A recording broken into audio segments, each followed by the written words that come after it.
চারদিকে যেন শুধু যুদ্ধ আর যুদ্ধ। এই যুদ্ধের বিষাক্ত বাতাস যেন ভারত বাংলাদেশেও এসে পড়েছে। যে কোনো মুহূর্তে ভারত বাংলাদেশে আক্রমণ করতে পারে, কারণ সাম্প্রতিক সময়ে ভারতের সবচাইতে বড় মাথা ব্যথার কারণ হয়ে দাঁড়িয়েছে বাংলাদেশের রাজনৈতিক প্লট পরিবর্তন। বাংলাদেশ আর কারো নিয়ন্ত্রণে নেই, আর এ কারণেই তারা বাংলাদেশকে পরোক্ষভাবে দখল করার হুমকি দিয়ে আসছে প্রতিনিয়ত।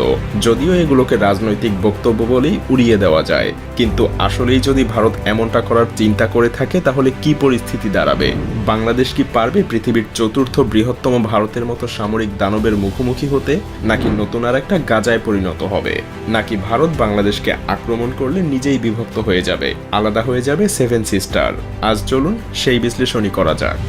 ভারতীয় সেনাবাহিনীর সংখ্যা প্রায় 13 লাখ, যা চীনের পর পৃথিবীর দ্বিতীয় সর্বোচ্চ সৈন্যের অধিকারী দেশ। তবে ভারতের সেনাবাহিনীর একটা বড় অংশ তাদের অভ্যন্তরীণ নিরাপত্তায় নিয়োজিত আছে।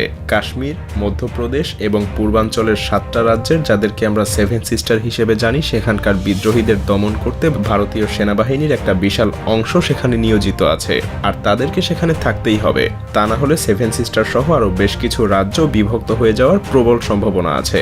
অন্যদিকে পাকিস্তানের সেনাবাহিনীর অ্যাক্টিভ রিজার্ভ সবকিছু মিলিয়ে সংখ্যা প্রায় 7 লাখের কাছাকাছি, যাদের একটা বড় অংশ সবসময় ভারতকে আক্রমণ করার সুযোগ খুঁজতে মুখিয়ে থাকে। আর এতে করে ভারতীয় সেনাবাহিনীর অন্ততপক্ষে 8 লাখ সৈন্য প্রয়োজন পাকিস্তান এবং নিজেদের অভ্যন্তরীণ সব সংকট মোকাবেলা করতেই। এখানেই শেষ না, ভারতকে অবশ্যই চীনের আগ্রাসন থেকে বাঁচার জন্য আরও 3 লক্ষ সেনাবাহিনী চীন ভারত সীমান্তে সবসময় মোতায়েন রাখতে হয়। কিন্তু অবশিষ্ট 2 লাখ সৈন্য নিয়ে ভারত যদি বাংলাদেশে আক্রমণ করতে চায়, তবে সেটা যেন ভারতের জন্য হবে নিজের পায়ে নিজের কুড়াল মারার মতো।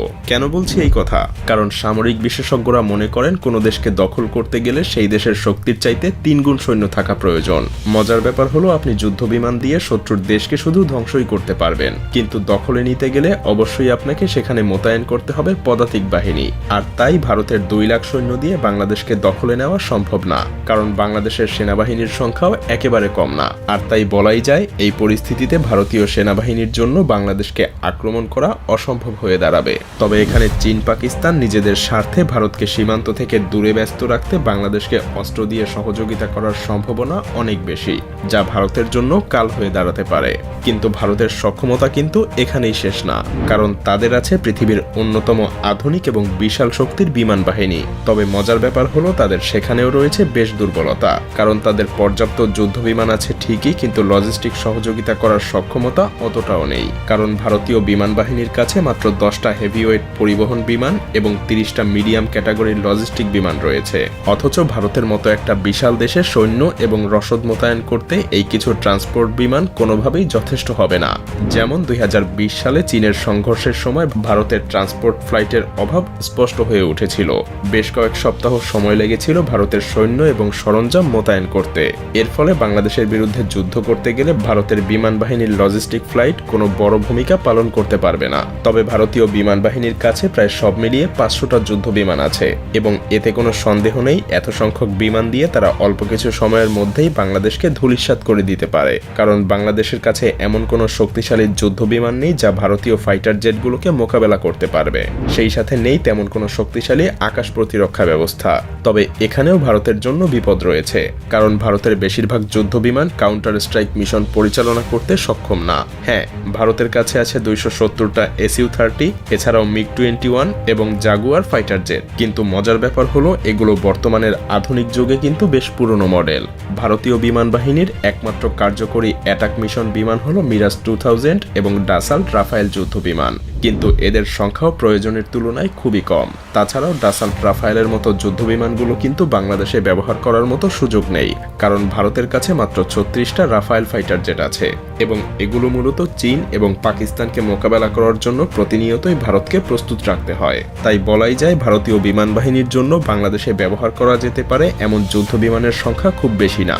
ভারতের বিমান বাহিনী একদিকে যুদ্ধ বিমানের সংকটে ভুগছে, অন্যদিকে পাকিস্তানের কাছে রয়েছে বিপুল সংখ্যক জেট এবং F-16 যুদ্ধ বিমান, যার সামনে ভারতীয় রাফায়েল যুদ্ধ বিমানও যথেষ্ট কার্যকরী হওয়ার সম্ভাবনা খুবই কম। এদিকে চীনের বিমান বাহিনীর তুলনায় ভারতের বিমান বাহিনীর সামরিক শক্তি অনেক পিছিয়ে, সুতরাং 40টা মিরেজ 2000 দিয়ে বাংলাদেশে আক্রমণ চালানো ভারতের জন্য অসম্ভব। ভারতের বিমান বাহিনী মাত্র কয়েকটা স্থানেই সাপোর্ট দিতে সক্ষম হবে, যা প্রয়োজনের তুলনায় একেবারেই কম। তাছাড়া গ্রাউন্ড স্ট্রাইক মিশনে ম্যানপেড সিস্টেমের কারণে নিয়মিত যুদ্ধ বিমান ধ্বংস হবে, যার ফলে ভারতীয় বিমান বাহিনীর শক্তি ধীরে ধীরে কমে যাবে। আর এটাও মনে রাখতে হবে, ধীরে ধীরে বাংলাদেশও পরিণত হবে যুদ্ধক্ষেত্রে, প্রাণ হারাতে থাকবে হাজার হাজার নিরীহ মানুষ। তবে এর মানে এই নয় যে বাংলাদেশের সামরিক শক্তি একদম পিছিয়ে আছে। এখানে বাংলাদেশও মিলিটারি শক্তির দিক থেকে যথেষ্ট শক্তিশালী একটা দেশ। তাছাড়া বাংলাদেশ সেনাবাহিনী প্রতিনিয়ত নতুন নতুন অস্ত্রশস্ত্র ক্রয়ের দিকে মনোযোগী হচ্ছে। সেই সাথে আপনাকে এটাও মনে রাখতে হবে, বাংলাদেশ সেনাবাহিনী বর্তমানে দক্ষিণ এশিয়ার তৃতীয় বৃহত্তম শক্তিশালী বাহিনী এবং এই বাহিনী দেশের যে কোনো বিপদের সময় নিজেদের সবকিছু দিয়ে লড়াই করতে প্রস্তুত। এমনকি এটা বললেও ভুল হবে না যে বাংলাদেশ সেনাবাহিনীর পেশাদারিত্ব এবং দক্ষতা ভারতীয় সেনাবাহিনীর চাইতে অনেক এগিয়ে, কারণ বাংলাদেশ সেনাবাহিনী এখন পর্যন্ত পৃথিবীর 43টা দেশে প্রতিনিয়ত যুদ্ধ করার অভিজ্ঞতা লাভ করছে। বিপরীতে ভারতীয় সেনাবাহিনীর যুদ্ধের অভিজ্ঞতা আন্তর্জাতিকভাবে খুবই সীমিত। বাংলাদেশ সেনাবাহিনী জাতিসংঘের অধীনে প্রায় অর্ধশতাধিক দেশে সরাসরি যুদ্ধের অভিজ্ঞতা অর্জন করেছে। এতে তাদের দক্ষতা এবং অভিজ্ঞতা ভারতীয় সেনাবাহিনীর চাইতে অনেকটা বেশিই বলা যায়। তাছাড়া পেশাগত দক্ষতার পাশাপাশি বাংলাদেশ সেনাবাহিনী অত্যাধুনিক সমরাস্ত্র ক্রয়ের দিকেও ধাবিত হচ্ছে।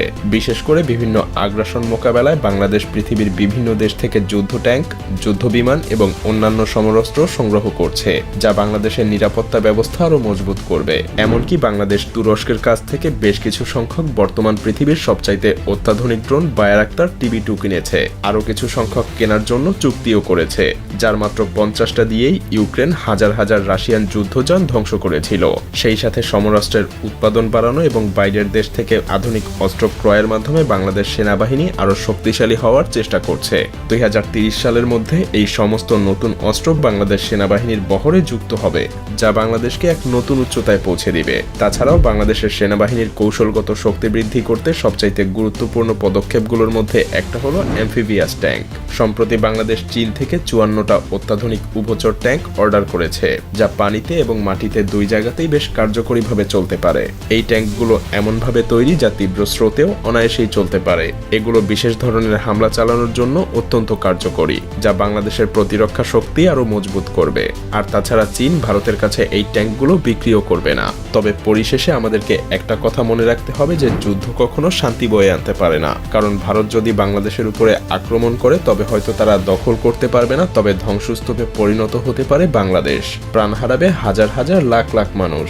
এমনকি ভারতের জন্যও রয়েছে অশনি সংকেত, কারণ বাংলাদেশের সাথে যুদ্ধে ব্যস্ত থাকলে চীন এবং পাকিস্তান অবশ্যই ভারতীয় মানচিত্রে আক্রমণ করতে দ্বিধাবোধ করবে না। আর সেভেন সিস্টার আলাদা হওয়ার জন্য তাদের নিরস্ত্র আন্দোলনকে হয়তো সশস্ত্র আন্দোলনে পরিণত করতে পারে।